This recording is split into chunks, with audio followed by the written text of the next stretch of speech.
What the most beautiful thing in your garden started as trash? In today's episode from Garden Ideas, we'll show you how to turn everyday plastic bottles into vertical herb fences, glowing lanterns, spiral towers, floating planters, and even bonsai forests in a bottle. These ideas aren't just clever. They're calming, creative, and surprisingly easy to try at home. Whether you have a small balcony or a shady backyard corner, these 20 DIY designs prove that with just a bit of imagination, recycled materials can become magical. So if you love thoughtful garden ideas that feel like poetry in real life, consider subscribing to Garden Ideas and tap the bell icon so you never miss the next transformation. And remember, these are just ideas. Feel free to customize, remix, and make them your own. Your garden deserves a personal story. Why not start with a bottle?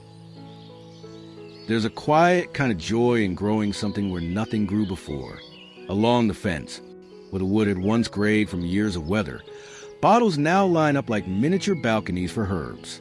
Each one is cut and repurposed with care, mounted with simple twine or screws, holding soil and the soft green of living things. In the early morning, the fence catches golden light. Tiny leaves of basil reach upward, their scent rising as the dew lifts.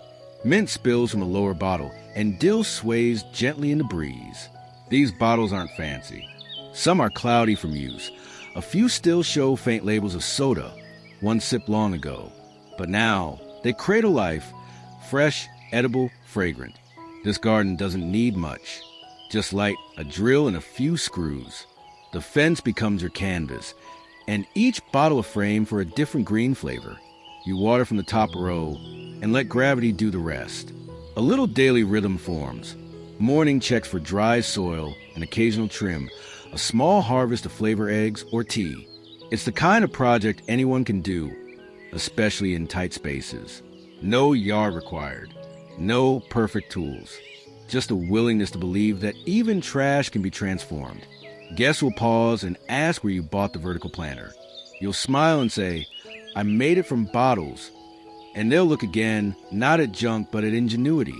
In a world where space is precious, this little herb wall grows generously, offering flavor, fragrance, and the quiet satisfaction of doing more with less. In a corner too small for rows, a spiral quietly rises, not of stone or brick, but repurposed bottles, green, clear, and amber, pressed into the soil with rhythm and care. Each one marks a step in the swirl, leading inward to something both humble and wise. At its center, a rosemary plant stands like a sentinel, tall and fragrant. Around it, herbs stretch in soft waves. Oregano, thyme, cilantro. The spiral's design is not just charming, it's clever. The outer rings retain more moisture, cooling the roots of tender herbs. The inner turns, drier and sunlit, suit those that crave the heat. You didn't need much to build it. A stick, a rope to mark the curve, some soil, and bottles once tossed aside. Some are painted with earthy tones, others left clear, revealing shadows of the earth inside. A child might ask if it's a labyrinth. A neighbor might think it art. But for you, it's something more, an answer to limited space, a gesture of intention, a way of turning discarded things into design. As you walk by, your fingers brush dill's fronds or pluck a stem of mint near the outer edge. The spiral guides not just your eyes, but your steps. It grows upward with calm ambition, holding more than herbs. It holds possibility. That gardens don't need to sprawl. They can curve inward like questions. They can rise from nothing but patience, a hand trowel, and belief. And when the wind moves through it, stirring leaves and glinting off plastic curves, it feels less like trash and more like something ancient, a shape that whispers. Even the smallest patch of earth can spiral into abundance. Along the edge of the garden, where soil meets stone and path turns to bed, a row of painted bottles rises like a chorus of color. Some are soft blues, others bright greens, a few shimmering gold under the sun. Each one is placed upside down, neck buried like roots, the base catching light and memory. They once held soda or water, maybe juice on a hot day. Now, they hold a quiet purpose, marking space with charm. They separate mulch from walkway, but more than that, they speak. Not loudly, but with intention. That beauty can be reclaimed. That borders don't need to be sharp or sterile. You dig a shallow trench and press the bottles in, one beside the next. No glue, no special tools. Just rhythm. Pat the soil around each base, and soon the line forms, curving gently around the garden bed like a stitched hem on a handmade cloth. Children love it. Bees rest there. Rain dances across the tops. The colors shift with the seasons, cracking slightly under sun, softening in the dusk. Some bottles were painted flowers. Others bear the fading script of their past life. But together, they become a celebration, not just a reuse, but a presence. This border doesn't demand attention. It invites it. It turns the edge into an entry, a place where the eye pauses and the hand wants to touch. And when neighbors ask what shop sells garden edging like this, you smile. It's from my recycling bin, you say, and they nod, looking again not at junk but at joy. Because when we frame our gardens with love, even the discarded finds its place in beauty. As dusk deepens, the garden changes, not with noise but with glow. Along a pergola or fence, bottles once meant for disposal now hover gently in the air, strung by twine or wire, each carrying a whisper of light. Some hold tea candles, others cradle fairy lights wound carefully inside. They don't shine brightly like street lamps. They glow like memory, soft, diffused, alive, the kind of light that draws moths, warms benches, and makes you linger just a little longer outdoors. You collect the bottles slowly, green ones from old wine nights, clear ones from soda days. You clean and trim them, thread through string and tuck a light inside. Some hang high, others low, forming a drifting constellation across the garden ceiling. There's something comforting about them. Their glow doesn't try to impress. It invites. It says, "You're home. Sit, breathe." It softens sharp edges, wraps the leaves in gold, and flickers against your cup of evening tea. Children might call it magical. You just call it reuse. And when friends visit and ask where the lights came from, you point upward. From bottles, you say, just bottles and quiet evenings. There's a kind of poetry in this kind of lighting. It asks for nothing but a second chance, a second use. And in giving it that, you don't just decorate a space, you soften it. You give it warmth that no store-bought bulb can match. Because in the gentle light of something handmade, the garden doesn't sleep, it dreams. Tomatoes by nature reach the sun, but sometimes when space is tight and light filters it from above, they grow downward instead with surprising grace. From the beams of a modest pergola or the edge of a small balcony, plastic bottles hang inverted like tiny green chandeliers. Inside each one, a tomato seedling settles into dark, moist soil. Its stem peeks through the bottle's mouth, gently wrapped with cloth to keep the earth in place. With time, it doesn't resist gravity. It partners with it. Vines trail downward in soft arcs. Leaves unfold like lace. Blossoms nod in the breeze, and fruit begins to form, small, bright, and untouched by soil or pests. You water from the top, a few sips each morning. The roots remain cool, cradled in shade. The fruit ripens beneath, suspended like gems in open air. No cages, no weeds, just the quiet elegance of upside-down growing. It's a method born of necessity, a small-space solution with surprising yield. And perhaps most beautifully, it begins with what most would throw away, a plastic bottle, a bit of twine, belief. Neighbors may pause, puzzled then curious.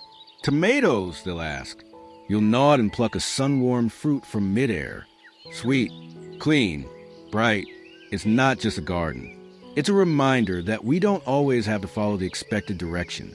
That with care and creativity, even the simplest materials, reverse, repurpose, can hold something tender.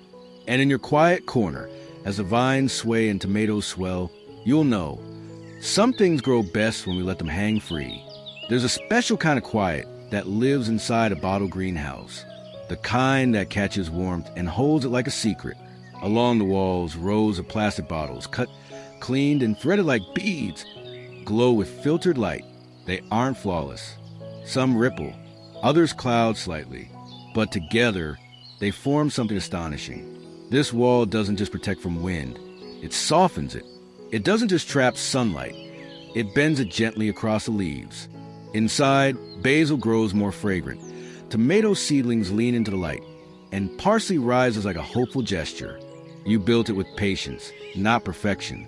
Wooden frames salvaged from old shelving, metal rods or wires to thread the bottles. No glue, no glass, just plastic, reused and repurposed into panels that breathe. In the early morning, you step in and brush your hand against the condensation that forms like dew on a window. The light is tender here, diffused like fog on a hillside. Not harsh, but nurturing. This isn't a professional greenhouse. It's more personal than that. A space stitched together from things once discarded. It holds not just plants, but proof that growth doesn't require luxury. Only warmth, shelter, and care. Neighbors might wonder what it's made from. Step closer and see the outlines of old water bottles, each one a brick in this wall of light. Children trace their fingers across them, fascinated by the glimmer. And when the cold season nears, your little garden endures because of bottles' belief and a frame built from second chances. In here, green things survive not just because they're strong, but because they're sheltered by something unexpected and kind. Some gardens whisper, this one listens. The self-watering bottle planter doesn't buzz or blink. It doesn't shout for your attention. It simply gives, slowly, quietly, drop by drop. A bottle once emptied and discarded is now reborn into a rhythm of care. You cut it in two, invert the top into the bottom, thread a soft cotton wick through the neck, water below, soil above. Then you plant a seedling, perhaps dill or basil. Nothing complicated. No pumps, no alerts, just gravity and thread. As days pass, the wick does its silent work, drawing moisture upward, just enough to meet the roots. No more, no less. The soil stays perfectly damp. The leaves grow steady and green. You don't need to hover or guess. You check the reservoir once a week, refill it, and smile at how simply it all works. This kind of growing fits any windowsill, balcony, or table edge. It asks for barely a footprint, and in return, it offers growth that feels both magical and logical.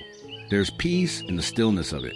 Watching a plant flourish in a recycled bottle, knowing that you didn't waste water, didn't forget a thing. The plant grows with the patience of its design. Friends may glance and ask, "Where did you buy that clever planter?" But you know, it came from your recycling bin, your hands, and a little belief that slow is good. And one day, as you trim a few sprigs for tea or soup, you'll notice how the bottle glistens in the sun, how the wick glows faintly with moisture, and how something so quiet can be so generous. Sometimes, a garden fits in the palm of your hand. A single bottle, once tossed aside, becomes a quiet chamber of life. Inside, pebbles form a foundation. Charcoal cleans the air. Soil welcomes roots. And above it all, a small green fern unfurls toward the light, like a forest waking at dawn. This isn't a garden that grows fast or loud. It grows inward, softly, mindfully. You cut the bottle with care, smoothing edges and clearing space. Then layer by layer, you build a world. Gravel to drain, charcoal to purify, rich soil for the roots. You tuck in a sprig of moss, maybe a young succulent or fern. You press the soil gently, miss it once, then you wait. And in that waiting, something magical begins. Condensation forms like morning dew. Roots settle, leaves stretch. Life begins quiet and enclosed. Placed on a windowsill, desk, or corner bench, the bottle glows when light strikes it just right. Shadows from the leaves dance softly against the wall. It doesn't need constant tending. Just a glance, a breath, a miss now and then. It's more than decor. It's a moment held still. A reminder that even in small spaces, even inside things once thrown away, beauty can be layered in. Friends peer in, marveling at how complete it feels. You smile, knowing that you didn't plant just a terrarium. You planted a rhythm, a kind of meditation with soil and stone.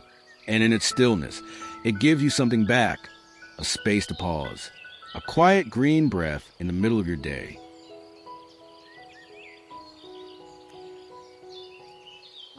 Not every garden needs to touch the ground. Sometimes it climbs the wall. Along a plain fence beside a home, rows of plastic bottles stretch like gentle shelves, each one filled with life, cradling soil and green hope. These wall-mounted gutter planters are deceptively simple. You slice a bottle lengthwise, add drainage holes, and fasten it with screws or wire. Fill it with earth, press in seeds or seedlings. And soon, tiny lettuces lean into the light. Pak choy unfurls with crisp confidence. Mustard greens stretch wide and wild. They shimmer with dew in the early morning. Water trickles softly from top row to bottom when you water just once. Each level feeds the next, and your wall becomes a waterfall of growth. There's no bending, no wasted space. Just vertical abundance, eye-level and inviting. It's perfect for tight courtyards, balconies, or backyard corners where sunlight kisses the wall, but the soil is out of reach. Visitors may ask what kind of system you've installed, expecting tubes or timers. But there's no gadget here. Just bottles, screws, and belief. Belief that the things we throw away can grow something fresh. You check the roots now and then. Add mulch if the sun is strong. And every so often, you pluck a handful of greens for lunch. Tender, clean, raised just a breath from the earth. It's more than functional. It's beautiful. Because this wall doesn't divide, it gives. It turns forgotten plastic into food and waste into wonder. And with each row you add, the line between trash and treasure fades. What's left is simply growth, made visible. In the quiet corner of your garden, something rises, not heavy with steel or stone, but with lightness and grace. It spirals upward bottle by bottle, clear and curved, guiding bean vines toward the sky. The spiral isn't just a shape, it's a soft invitation, a direction, a dance. Each plastic bottle is cut, notched, and fitted over the next along a single spine, perhaps bamboo, rebar, or a sturdy stick. It begins at your feet and curls upward with humble confidence. At its base, bean seeds awaken. Their tendrils stretch, sense, and begin to twirl, wrapping around each curve of the spiral with natural instinct. Within weeks, the structure is no longer just plastic and pole. It becomes green, pulsing with life. Leaves flutter like tiny flags. Flowers bloom with quiet promise. Then come the pods, slender, swaying in the afternoon breeze like wind chimes. This trellis asks for little.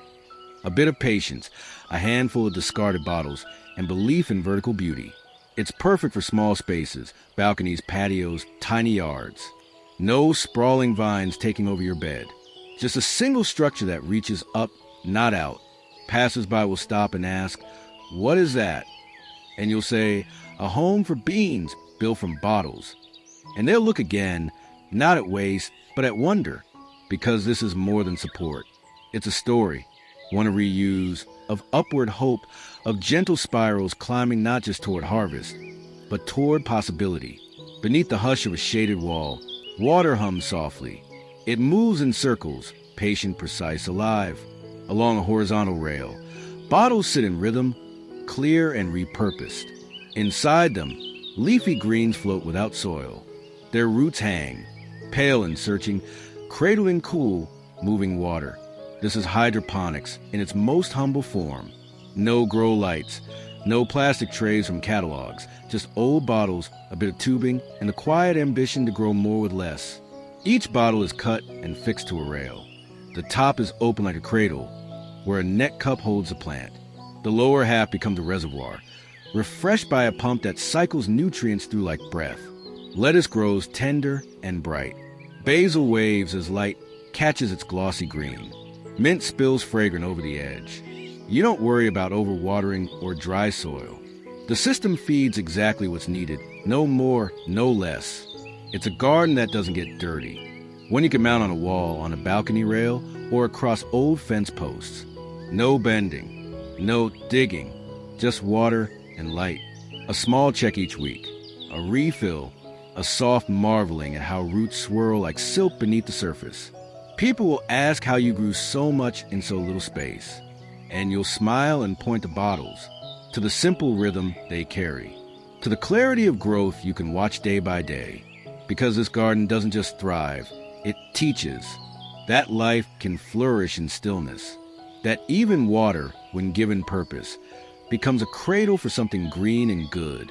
It begins with a basin, maybe an old tray, a tub, even a forgotten kiddie pool. You fill it with water and gently place in your creations bottles, slice and soften, reborn as tiny boats carrying green life. They don't anchor. They float. They drift like dreams on the surface. Inside each bottle, a pocket of soil holds a seedling. Leafy greens, pak choi, maybe a little arugula. Below, roots dangle toward the water. Not soaked, just close enough to sip what they need. The motion is calming. No motor, no hum, just breeze and balance. This is a water garden without wires. A hydroponic idea made humble. No complicated equipment, just plastic bottles with slits for drainage. Cut to cradle soil and shape to float. The roots learn to reach down. The leaves learn to follow the light. You don't overwater. You don't forget. The plants show you what they need, lifting higher, spreading wider, turning toward morning. You check the water once a day, add more when the sun drinks too much, and watch how gently everything moves. In a world of fast and loud, this garden is slow and still, a floating rhythm of nourishment, a quiet demonstration that nature doesn't always need earth to grow. It just needs care. Neighbors might see it and ask if it's a science project. Children will want to touch the floating bottles, and you'll explain it's a garden that lets go of the ground. Because sometimes growing doesn't mean holding tight. It means trusting the water to carry you and finding beauty in the drift. At first glance, it looks like a helix of light and green, bottles stacked not perfectly but purposefully, twisting upward like a staircase of leaves. Each plastic vessel, once straight and forgotten, now leans just slightly outward, creating small ledges for soil, herbs, and sunlight to meet. This is the offset bottle tower. No symmetry required, just balance. A central rod, bamboo, rebar, even an old broom handle, serves as a spine. Around it, bottles are layered diagonally, forming a gentle spiral. The gaps between become pockets, and the pockets become gardens. You fill each one with soil. Nestle in a seedling. Cilantro here, oregano there. Thyme clings to the lower tiers, where it stays cooler. Basil climbs higher, stretching into light. What makes this tower beautiful isn't precision. It's motion. It looks alive even when still, as if the herbs themselves chose to spiral, to dance. The bottles may not match. One is green, one is clear. Some are painted in soft chalky hues. But together, they form a rhythm, recycled, rhythmic, and real. Water from the top and watch it trickle down. Each bottle catches just enough. No wastage, no overwatering. And because each pocket is tilted slightly forward, the herbs grow boldly outward, never shadowing the ones below. A friend might ask where you bought it, but you'll smile and say, I built it from bottles, because this is more than a vertical garden. It's a lesson in gentle design, in letting go of perfect and embracing the curve. It's a reminder that plants and people often grow best when given space to lean, reach, and spiral freely into the light. It doesn't grow leaves or fruit. It blooms with color. In the heart of your garden stands something unexpected, a tree not born from seed, but shaped by hand and memory. Its branches are wire, its bark, maybe an old pole or wooden rod, but its petals, they come from bottles. Each one is painted in joy, fiery reds, deep ocean blues, lemon yellows. You cut and curl the plastic, heat it just slightly to soften its shape, then fasten each bloom to the frame. What was once a water bottle now gleams like stained glass under sun. There is no symmetry here, no rules, only feeling. You place each piece as you like, creating a dance of light and color that changes with the day. In the morning, the sculpture glows softly. By noon, it shimmers. In the evening, it casts shadows that stretch like play across the garden floor. Children call it the rainbow tree. Birds land on its wire branches. Neighbors pause, unsure at first, then enchanted. What's it made of? They ask. Trash, you say with a smile. An imagination. This sculpture doesn't feed you. It feeds something else. Your wonder, your pride, your need to make beauty from what's left behind. You don't water it. You don't trim it. But it grows nonetheless. Every time someone stops to look, to smile, to ask. Because not all gardens are made of green. Some bloom in bottles.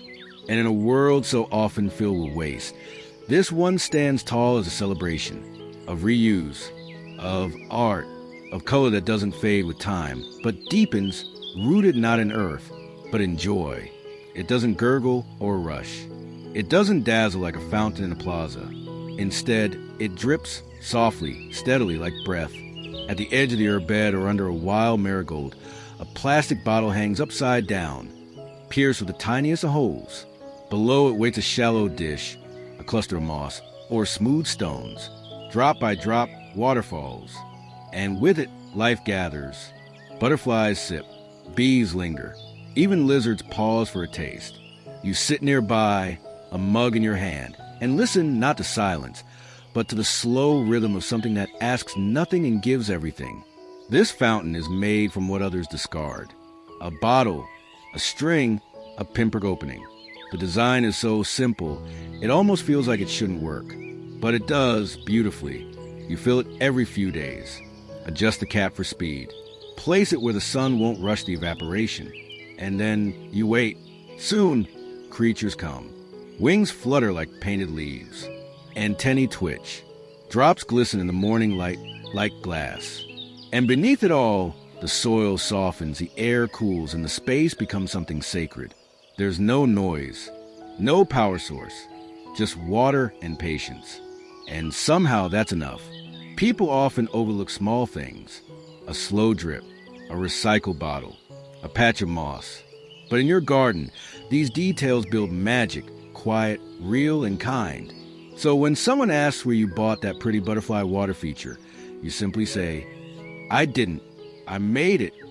And they'll look again, not at waste, but at welcome. What was once a plain fence now holds 100 flavors. Along its surface, plastic bottles, cut open and fastened with wire or twine, cradle pockets of soil, each one alive with green.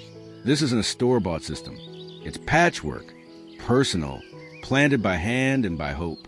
You start with one bottle, cleaned, trimmed across its side, drainage holes beneath, fill it with soil, tuck in a seedling, and tie it gently to the fence. Then another, and another. Soon, the wall begins to bloom, not with flowers, but with life you can eat. Chives reaching tall, mint spilling sweet, parsley curling in the breeze. The pattern doesn't need to be perfect. Bottles can lean, colors can vary. One might still carry the ghost of its original label, but together, they become more than planters. They become texture, movement, a kind of living mosaic made from second chances. You water from the top row. Let gravity and rhythm do the rest. In the morning, you walk along the wall, fingers brushing leaves, plucking a sprig of oregano for lunch. In the evening, the bottles catch golden light, casting soft reflections onto the garden floor. There's something deeply satisfying about this kind of growing. It's honest, modest, proof that you don't need much space or money to make something that gives back. Neighbors will glance and pause. You made that from bottles? They'll ask, and you'll nod, proud not of perfection, but of the intention. Because when you turn a fence into a garden, you're not just planting herbs. You're planting the idea that beauty and usefulness can grow, even from the things we throw away. Inside each bottle, a forest waits, not sprawling or loud, but miniature, delicate, and still. A bonsai cradle within a vessel once meant for soda or water now becomes a quiet poem of patience and time. You begin with a bottle, clear, trimmed carefully, edges smooth. Add a layer of gravel, then fine soil. You nestle in a small tree, a cutting of ficus, a sprig of juniper, or even a young rosemary. Wires may guide its posture.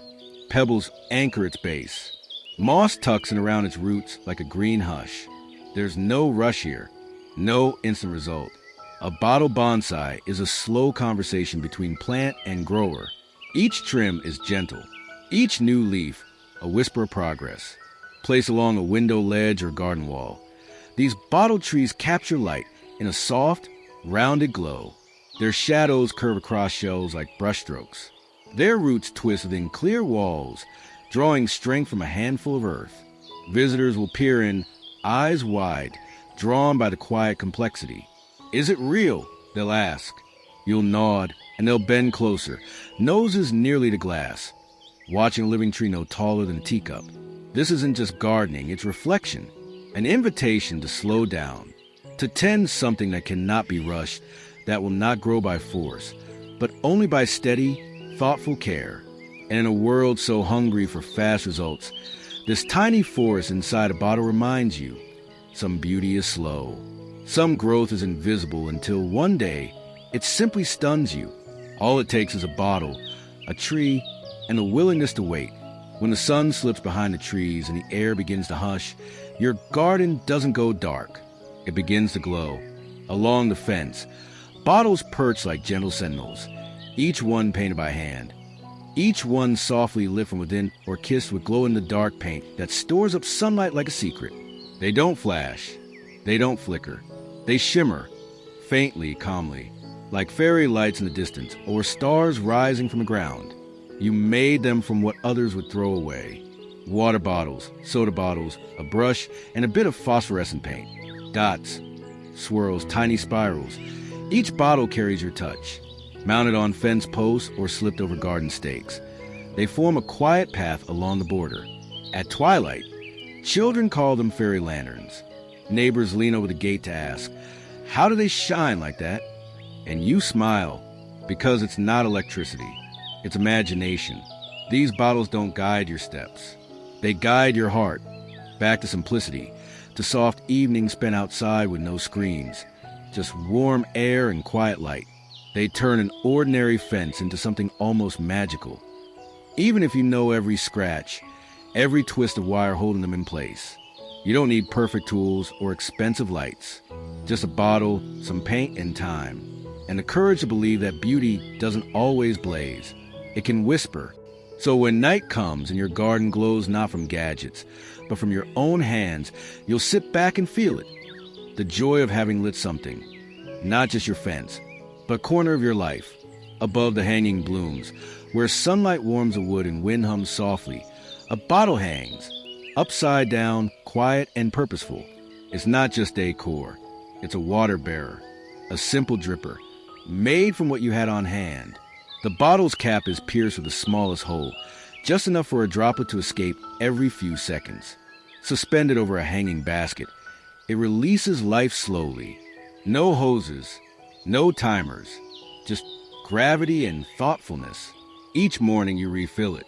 Clear water, clean intention.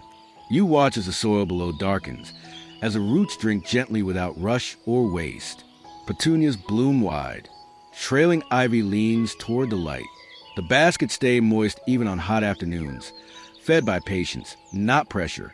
You didn't buy a fancy system. You didn't need to. A string, a bottle, a thumbtack hole, and suddenly your hanging baskets become less needy, more vibrant. The dripper works while you rest, while you work, while you sleep.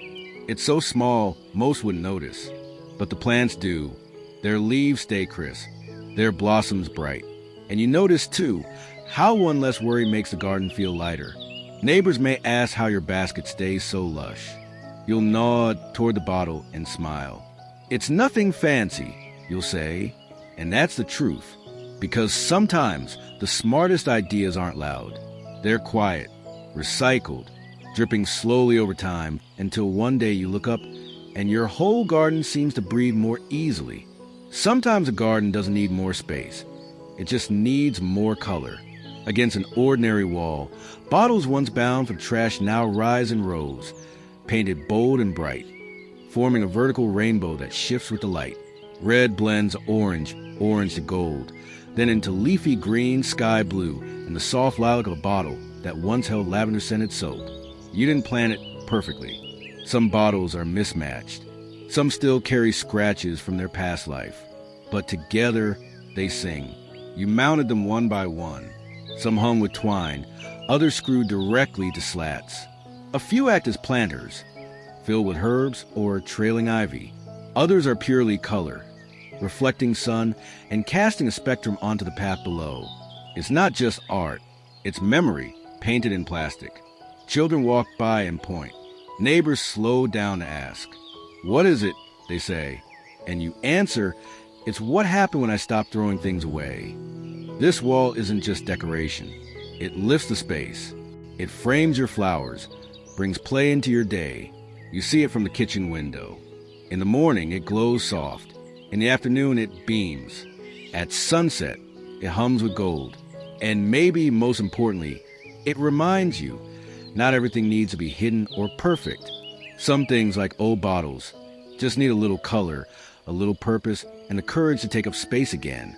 So you step back, hands still stained with paint, and smile. This rainbow doesn't arch across the sky. It grows from your wall, and it stays